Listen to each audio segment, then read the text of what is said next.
nom du Père et du Fils et du Saint-Esprit. Amen.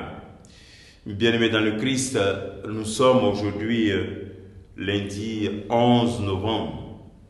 Et la parole de Dieu que notre Mère Église nous propose est extraite de l'évangile de Luc chapitre 17, versets 1 à 6.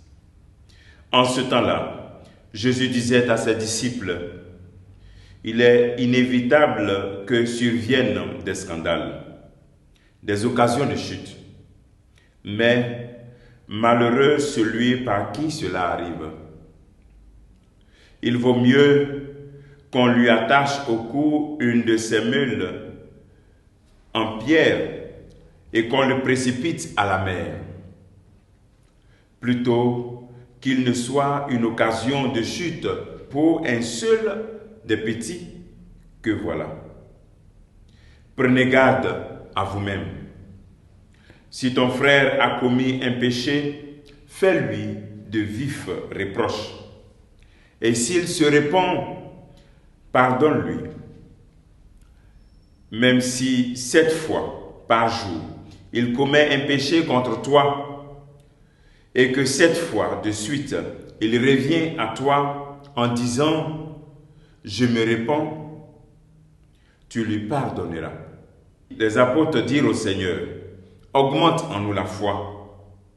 Le Seigneur répondit: si vous aviez de la foi, gros comme une graine de moutarde, vous auriez dit à l'arbre que voici: déracine-toi et va te planter dans la mer, et il vous aurait obéi. Acclamons la parole de Dieu. Louange à toi, Seigneur Jésus. Bien-aimés dans le Christ, dans ce passage où nous sommes dans l'évangile de Luc, Luc nous invite au royaume des cieux. Et ici, Jésus nous donne des critères pour entrer pleinement dans le royaume des cieux. Il nous donne 3 critères.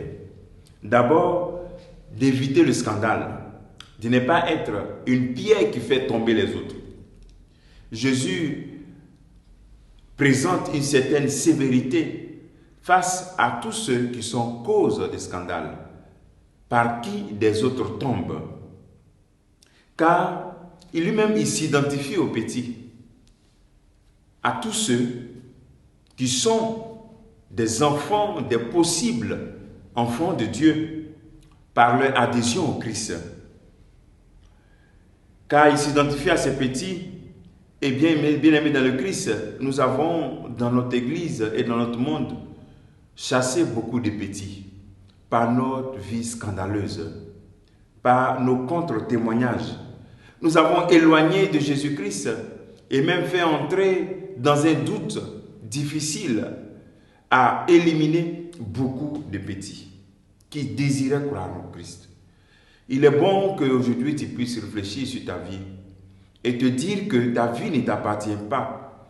Quand tu rentres dans des situations de contre-témoignage, tu deviens occasion de chute.